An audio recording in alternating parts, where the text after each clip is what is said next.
Бастай берейін.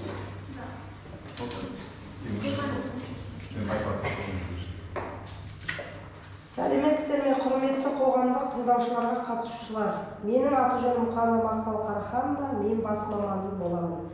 Ал қоғамдық тыңдауларды өткізу қағидаларының 21-ші тармағына сәйкес қоғамдық тыңдауларға төрағалық етемін. Бүгін 2026 жылғы 3 ақпанда Жанерал Вей жауапты шектеулі серіктестігі үшін кешенді экологиялық рұқсат алуға өтінім материалдары ашық халық жиналысына ұсынылуда. Қоғамдық тыңдаушыларды ашық деп жариялаймын. Қоғамдық тыңдауларды талқылау тілін ашық дауыс беру арқылы таңдауды ұсынамын. Қазақша или орысша? Қазақша. Дауыс беріңіздер. Қазақша. Қоғамдық тыңдауларды өткізу ережесіне сәйкес хатшыны сайлау қажет. Хатшы қоғамдық тыңдаушылар хаттамасының сапалы дайындалуына жауап береді. Оған қол қояды. Сондай-ақ 2 жұмыс күні ішінде оның бірыңғай экологиялық порталға жүктелуін қамтамасыз етеді. Сайланған хатшы қоғамдық тыңдауларды өткізу қағидаларының 27-28 баптарында белгіленген мерзімде қоғамдық тыңдаулар хаттамасын дайындамаған жағдайда хаттаманы қоршаған ортаны қорғау саласындағы жергілікті өзін-өзі басқару органдарының өкілі жасайды және оған қол қояды. Қоғамдық тыңдаушылардың хатшысы ашық дауыс беру арқылы сайлауды ұсынамын. Нұрмұханова Алтынайды. Дауыс беріңіздер. Қолдайсыздар ма? Күн тәртібін ұсынамын. Презентация түріндегі жоба материалдарына шолу. Ұсынылған уақыт шегі 15-20 минут. Сұрақтар мен жауаптар. Кез келген адам баяндаушыға сұрақ қойып, тау-кен жұмыстарының жоспары бойынша өз пікірін айта алады. Ұсынылған уақыт шегі 30 минут. Қоғамдық тыңдаушыларды қорытындылау және жабу ұсынылған уақыт шегі 5 минут. Дауыс берулеріңізді сұраймын. Тыңдау төрағасы жоба бойынша баяндаманы және уәкілетті мемлекеттік органдардан келіп түскен ескертулер мен ұсыныстарға жауаптарды тыңдауды ұсынамын. Одан кейін жобаның мәні бойынша сұрақтар қоюға болады.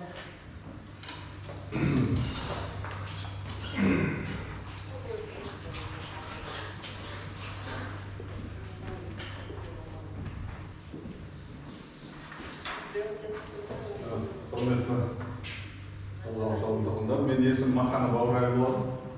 Антал жобалаушы компаниясының өкілімін. Жалпында қоғамдық тыңдаулар бұл өзіміздің қоғамдық тыңдау ережесіне сәйкес бүгін ұйымдастырылып өткізіліп отыр. Бұл қоғамдық тыңдауды өткізу бізде Спектр газетінде, Семей телеарнасында және Абай облысы жер қойнауын пайдалану қоршаған орта және су ресурстары басқармасы интернет ресурстарында хабарлама болған. Осыдан 2 ай бұрын, 1 ай бұрын телевидениеде бәрін.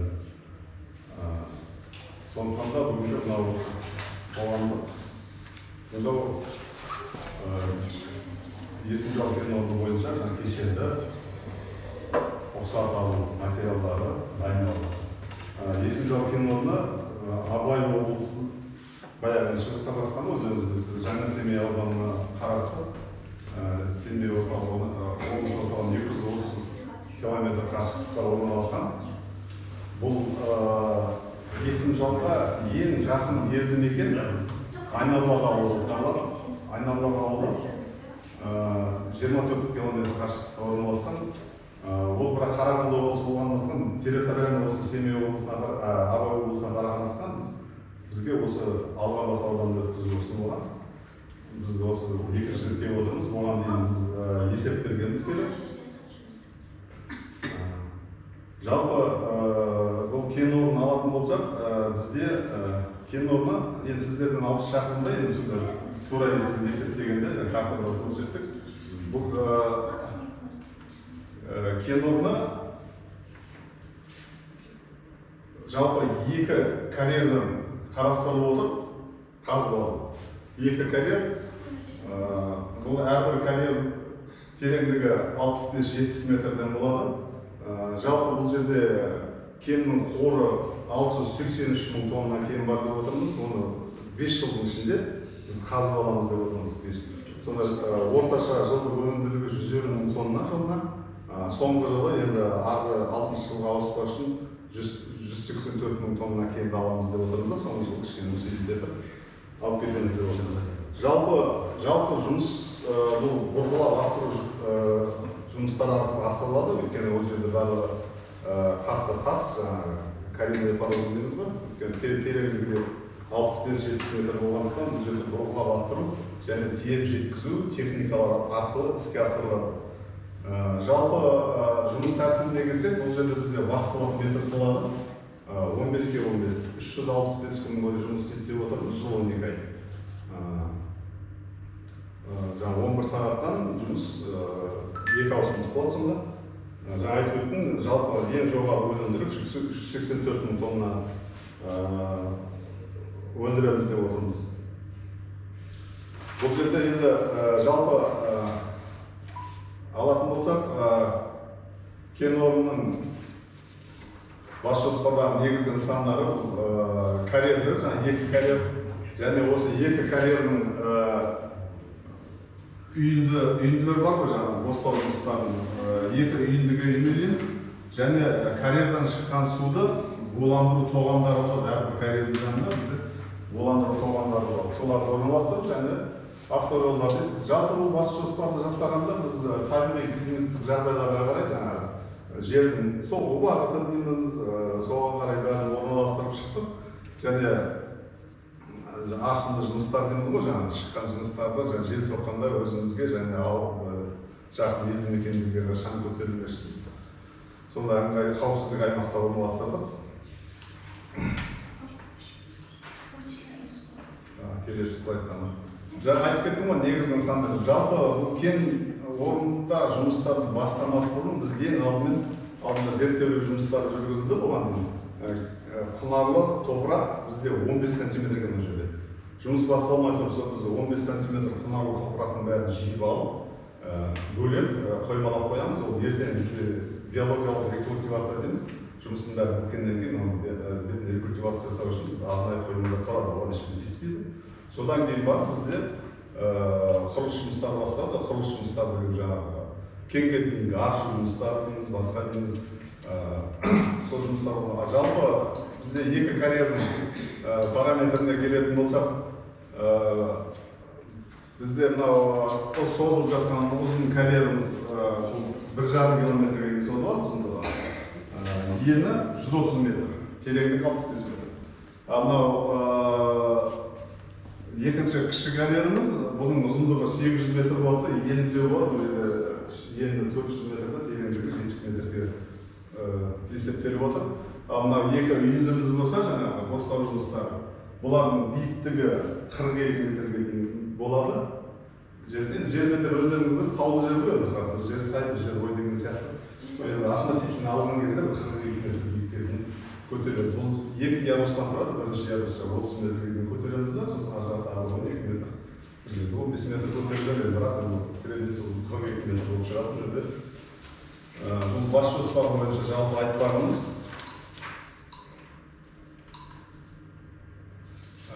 Кен өндіру кестесі дейді, мен жаңа айтып кеттім. Біз бірінші жылы Құдай қаласа, бүкіл рұқсатымызды алып алсақ, осы биыл құрылыс жұмыстары басталса, 50 мың тоннадан алсақ, екінші жылдан бастап 150 мың тоннадан көтереміз. Бізде бұл проектный мощность дейміз ба? Өзіміздің жобамыз бойынша осы қуаттылықтар. Ең соңында 5-ші жылы 184 мың кенді аламыз деп отыр. Біз жалпы бұл жерде 683 мың тонна кен деп отырмыз, бізде эксплуатация кеніміз. Соны алу үшін бізде 9 миллион куб аршынды жұмыс істейді. 9 миллион кубта аз емес, 2 үйіндіге соны бөліп орналастырамыз. Жер қойнауын пайдалануда зардаптарын жою. Бұл қазіргі заңға сәйкес кен орындарын жобаларында план ликвидация дейді. Кен орнын пайдалану бойынша зардаптарды жою дейді. Бізде енді өздеріңіз білесіздер, тем более жаңағы горныйда жұмыс істейді екенсіз өздеріңіз.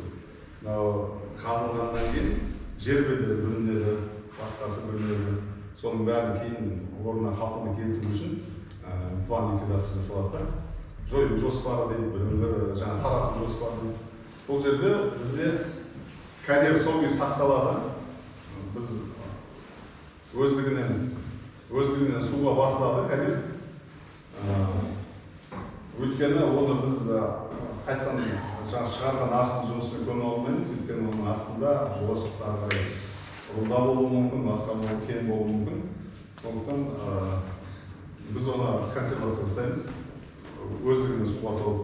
Қалған аршынды жұмыстары 20 градусқа дейін жайпаланады. Ана тауып тұрмайды, 20 градусқа дейін дөңес болып қалады. Сол 20 градусқа дейін оны жайпайлап, бетін жаңағы топырақпен, құнарлы топырақпен жабамыз дейін. Енді жер бедеріне сәйкес мүмкіндігінше солай болады ғой. Енді көбінесе осы жерде сұрақ болып отыр, оны кім жасайды деген сияқты. Ликвидационный фонд деген бар. Оны мына недропользователь ешкім ақшасын ала алмайды. Жыл сайын бөлініп отыратын ақшада, соны кейін кен орнын жаңа пайдалану жұмысын тоқтатып, жұмысты тарауға келген кезде сол ақша соны пайдаланған ақша жасайды. Сонда оны көбінесе сол сұрақ болады, соны кім істейді ертең деген сияқты. Одан мынау осы кешенді экологиялық рұқсат алу үшін көптеген құжаттар жасалады бізде. Осыған дейін жаңа айттым ғой, есеп беріп кетті. Сол сияқты рұқсат етілген шекті шығындылар нормативті жобасы жасалды. Рұқсат етілген шекті төгінділер норматив жобасы, және мына қалдықтарды басқару жасалды. Өндірістік экологиялық бағалау бағдарламасы, үздік қолжетімді технологиялар нормативтеріне енгізу. Сонымен қатар биологиялық ортаға, атмосфералық ауаға, жер асты және жер асты сулары, топырақ, өсімдік дүниесі, жануарлар дүниесі, осының барлығына біз талдау жасалып, сол жерде қандай әсері болатыны бағаланды. Сонда мынау атмосфералық ауаға ең бірінші бұл жердегі әсері бізде жаңа айтып кеттім, бұрғылау жұмыстары. Бұрғылаған шаң өтеді деген сияқты. Жару жұмыстары, ол кезде шаң өтеді, тиеу, одан тасымалдау. Осы жерде осының бәрі атмосфералық ауаға зияны бар деп есептейміз. Бұл жерде бізде қолданатын шаралар сумен шаңды басу. Жылы мезгілде, жылына 210 күн дейінші жылы мезгіл болатын. Сол кезде барлық процестерде сумен басылып отырады. Жолға күніне мысалға 6 рет су себіліп отырады дейміз. Бізде енді үлкен трассадан шықпаймыз ба, өзіміз карьер, өзіміздің технологический жол, кен склад дейміз, қоймаға, одан да үйіндіге, сол жерлердің бәріне техника жүретін жерлердің бәріне су себіліп отырады. Бұрғылау жұмыстарды, олар құрғақ жүрмейді, өздеріңіз білесіздер, оның бәрі сумен жүреді. Жару жұмыстарының алдында да, одан тиеу жұмыстарының алдында да су шашылып отырады жердің бәрі, сумен басылып. Сонда 80%-те шаң өзінде шығу есі басылады да. Және де мынау жанар жағармайдың ол ауаға тарайды ғой, қанша техника болады жерде, мысалы экскаваторымыз бар, автосамосвалымыз бар. Оны басқару үшін бізге сапалы жанар жағармай құю зияны аздау. Содан кейін бір несі жұмысты ұйымдастыру. Бос техника жүрмеу керек, бос техника орталып тұрмау керек. Экскаваторымыз болсын, автосамосвалымыз болсын. Тек өзінің қызметін ғана тікелей атқарғанда бізде жанар жағармайда аз жұмсалады, ауаға бөлінетін зиянды заттар азаяды. Бұл ауаға әсері, одан кейін мынау санитарлық қорғау аймағы дейді, біздің денсаулық министрлігінің қаулысы бойынша 1000 метр болып есептеледі. Жалпы бұл тау-кен саласы өзі аса қауіпті өндіріс болып есептеледі ғой. Сондықтан да бұл бірінші класты қауіпті өндіріс болғандықтан сол денсаулық министрлігінің қаулысы бар, жаңағы 1 километр санитарлық қорғау аймағы деген болады. Сол 1 километрдің төңірегінде көтерілген шаң да басқа да одан аспау керек. Ол есіге асып жатқан жағдайда ол жерде шара қолдану керек, басқа болу керек. Енді өздеріңіз білесіздер, біздің кен орнында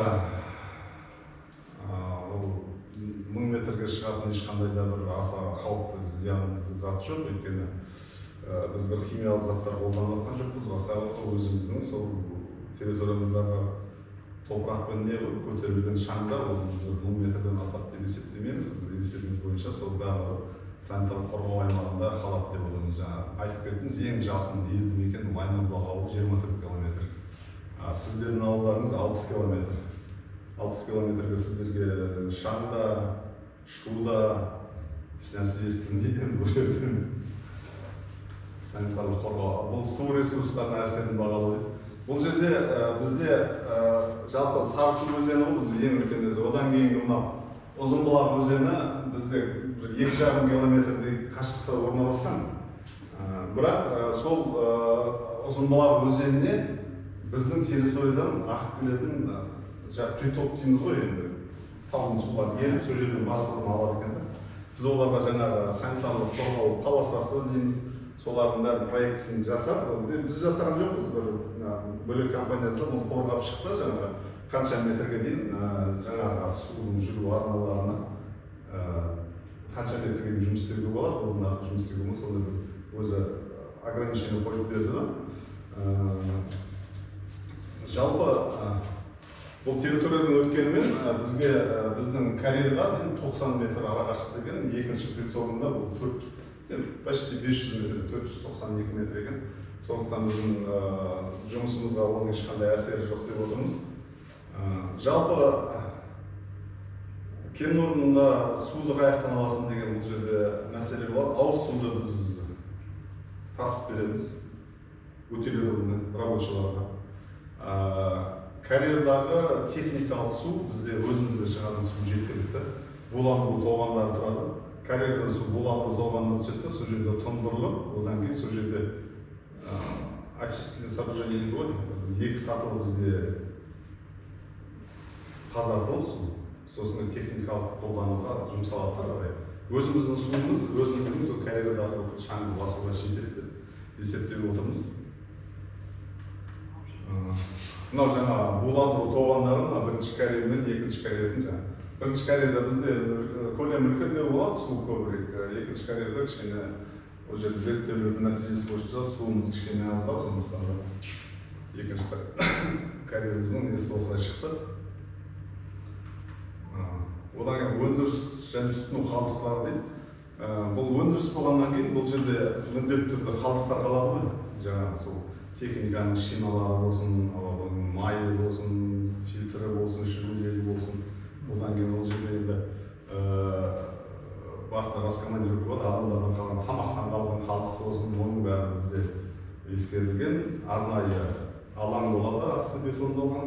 Ол жерде контейнерлер тұратын болады. Ол контейнерлерге сол бүкіл қалдықтарды 6 айға дейін сақтауға рұқсатымыз бар да. Ол өз кезегінде басқа фирмамен келісіп, болашақтан пайдалану, переработка жасала ма, или утилизация жасала ма, ол біз ана келісілген компания өз ары қарай алып кетіп утилизация жасап отырады. Бірақ сол контейнерде сақталады бізде оның бәрі. Одан кейінгі қоршаған ортаны мониторинг және бақылау бойынша ұсыныстар дейді. Жалпы атмосфералық, жаңа айтып кеттім ғой, ол жерде атмосфералық өндірістік мониторинг негізгі міндеттер қоршаған ортаға, оның ішінде авариялық жағдайларда жағымсыз әсерлерді азайту немесе жою жөніндегі шұғыл шешімдер қабылдану мүмкіндігін қамтамасыз ететін ақпаратты бақылау және беруді жеделдігі болып табылады дейді. Енді атмосфералық енді бірден выброс болып жатса дейді да, бірден ақпаратты жеткізуге қандай құралдар пайдаланады деген сияқты. Ал су ресурстарын мониторинг бұл жерде бізде жылына бір рет бақылау жүргізеді. Бізде міндетті түрде ол жерде скважиналар болады, скважиналарда бізде соны сынама алып жүргізіп отырамыз жер астында. Қалдықтармен жұмыс жаңа айтып кеттім. Ашылған жыныстардың үйінде пайдаланып сақталса, тұрмыс қалдықтары, басқа жаңа өндірістік қалдықтар, металлолом дейміз, ағаш дейміз, қалған оның бәрісін өзіміздің площадкада жиналып отырады. Санитарлық қорғау аймағы, жаңа айтып кеттім, 1000 километрде, 1000 метр көлемінде біздің карьердің шеткі нүктесінен есептегенде 1000 метр болып есептеледі. Санитарлық қорғау аймағы жасалынады. шу және діріл дейді. Өздеріңіз білесіздер, ол үлкен ауыр техника болғаннан кейін бұл жерде шу болады, бұл жерде діріл болады. Бірақ оның бәрі бізде ұйымдастыруға байланысты ал елді мекендерге оның ешқандай әсері жоқ. Ауылда да сельхозтехника жүріп жатыр, кәсіпсот болсын, трактор болсын, ауыл адамдарына зиян тиіп, кедергі келтіріп жатқан ешқандай несі жоқ. Кіріңіз жоғарыша бар. Бұл жерде тек қана жарылыс жұмыстарында енді шу болуы мүмкін, көтерілетін ол жарылыс жұмыстары бізде мына климаттық жағдайларға байланысты жер тұрғанда басқа болғанда болмайды. Мысалы шаң көтеріліп басқа жаққа ұшып жатсын, аптасына бір рет қана жарылыс болады. Ол шуда енді сіздердің поселоктеріңізге жетеді деп ойламаймын. Жалпы біздің мақсатымыз осы ғой, сіздердің ауылдарыңыздың іргесін білесің жақында жер болмайды. Осы сіздердің ауылдық округтарыңызда ашылып жатқан кен орны болғандықтан хабардар болсын. Ертең мынау жарылыс жұмыстары техникалар жүріп жатса, ауыл адамдар көзін алар неғып жүргенін демес үшін сіздермен таныстыру, олардың экологиялық қандай зияны болуы мүмкін, онымен таныстыру, сіздердің сұрақтарыңызды тыңдау. Жалпы жұмыс ашылып жатса енді бұл өңірге жаман болады деп ойламаймын. Бір 140 адамдай біз сол жерде жұмысшы болады деп отырмыз да, 140 адамдай.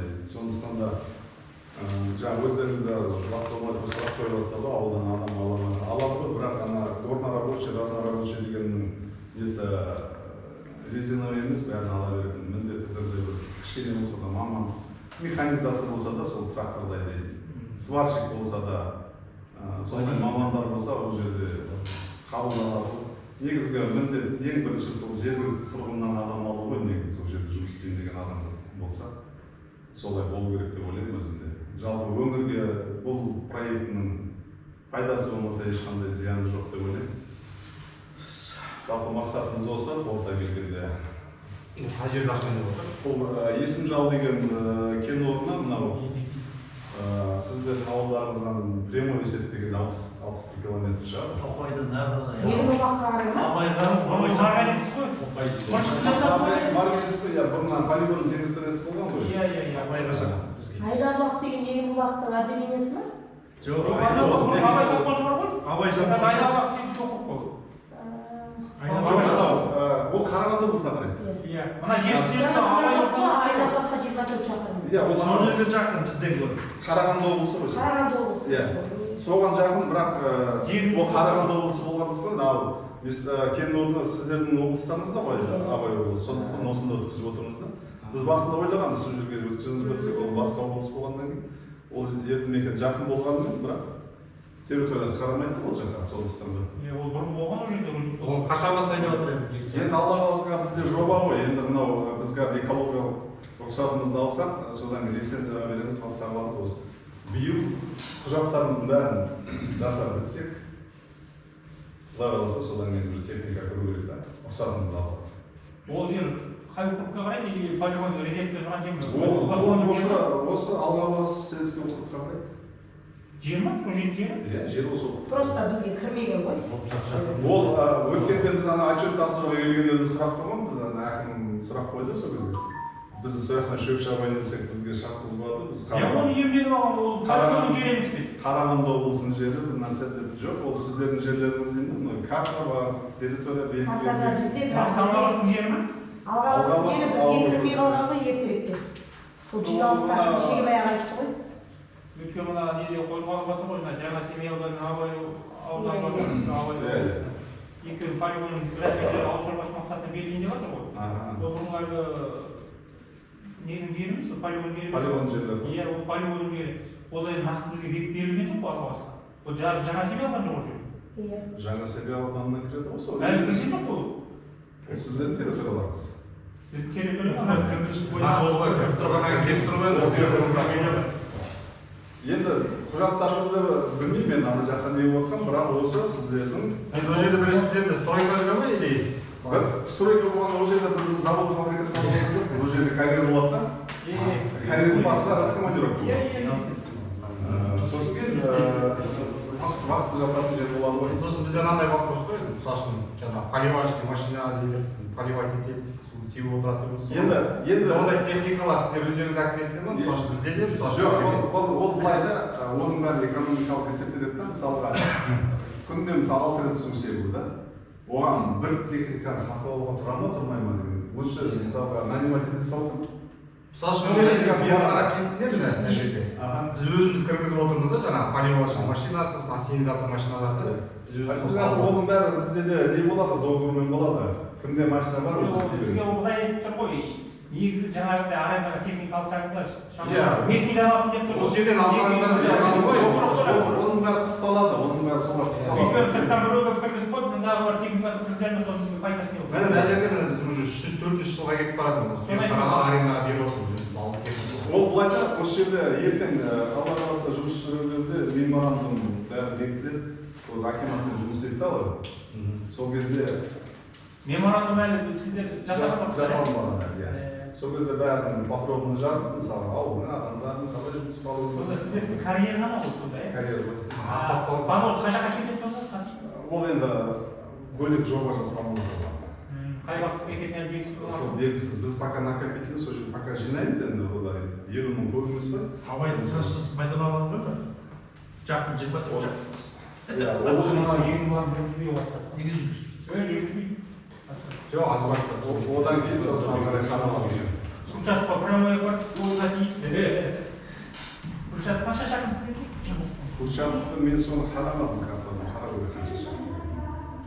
Курчатов ауасы емес, не қарай? Сен уже мен ойласам Питер жұмыстың қасында.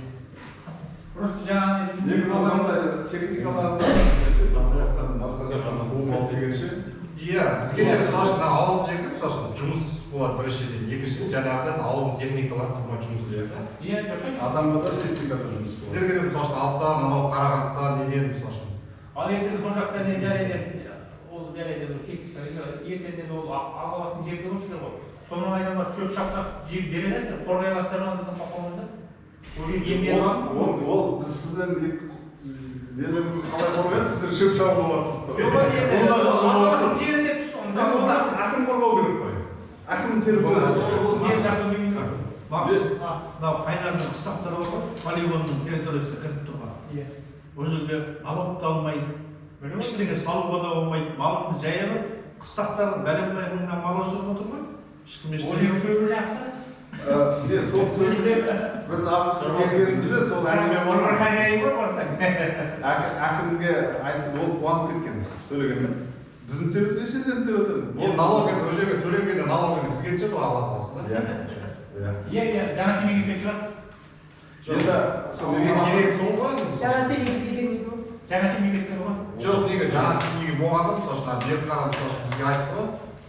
Осы неге ауылға именно налог. Жоқ, ауылға Ауылға жаңа семейге түседі. жаңа семейге түсіп отыр. Бізге жоқ. Оның өзі әйел ау жаңа семей. Бізге түссе біз барып кетеміз ғой.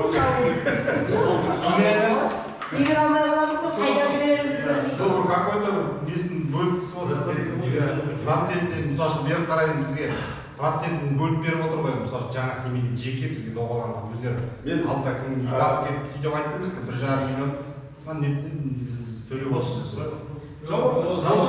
әңгіме болды ғой бір жиналыс. Төлеп отырған жоқ қой, несін төлеп отыр? Жаңа ауданға түседі. Ол не бар? Аудан сонымен кім көріп отыр? Иә, білмейді. Өзі бар болғанда беріп қараңыз бәрі бар. жерді пайдаланған үшін, рудан алған үшін мемлекетке төлейді, болды, сен қайда болды? Жоқ, ауданға түседі ғой. Жарайды, налог не болсын. Онда жаңағыдай сіздер бұл жерді алғаннан кейін старайтесь осы жерде жұмыскерлерді, осы жерде техникаларды кішкене. Бізге ауылға келіп осындай жиналысқа осындай техника келіп. Содан кейін ауылдан көреміз ғой. Сонда сіздер өтіп отырғандар немен өтті? Магнис болады. Негізі бар ғой, резюменің бәрін дайындап, осы акиматқа ұстау керек та. Жаңағы келген кезде бізде мынадай мамандар бар. Кім аты ма, берді ма? Отыр, тұр. Оларға бере бермей, бульдозерист, экскаваторщик, обязательно. Отыра тұр, Жоқ, қазір. ауылда бар уже. Қорытындылайық қазір. Технический мамандар бар көбісі. Ана апостол сияқты. Біздің жаңағы енді мысалы ол Диплом болу керек қой қолда. жаңағы рудник қой енді жаңағы поритет қопарат жаңағы қопарғыш бір мысалы интерин Қазақстан бойынша организация бар мысалы сондайда жұмыс істей ма? интерин келетін шығар. Интерин Если жалдайсыздар ғой, нанимать етесіз. Иә, өйткені біз бар ғой ол. көрінген вызывать етуге Өйткені 5 жылға бола ол жерге жарым штаттардың мысалы үлкен қоймасын саламаймыз да. Оны қойманы салу үшін өздеріңіз біз қанша ақша керек. Сондықтан біз сол арнайы мекемелер бар ғой. Өздерінің қоймасы бар, өзінің тасымалдайтын машиналары бар. Олар өздері келіп бұрғылап, зарядтап, кетеді да. келетін фирмасының осы ғой, General Пайма. Бұл, иә, General Пай деген осы. Қарағайлы поселкесін білесіз ғой, соның сыртында өзі Совет одағы бойынша, осы өңір бойынша, Қарағанды облысы бойынша бұрынғы Алматы Үзірік Пром, қазір Интерин қоймасы сол жақта, осы маңдағы рудниктер, мыс болсын, алтын болсын, темір болсын, солар вызывать етеді. Интерин өз алдына компания. Интеринмен көп жыл жұмыс істеген бір зданияда отырғанбыз. Үзірік Пром өз алдына ғой, бірақ енді кішкене басылып қалды ғой. Және жоқ.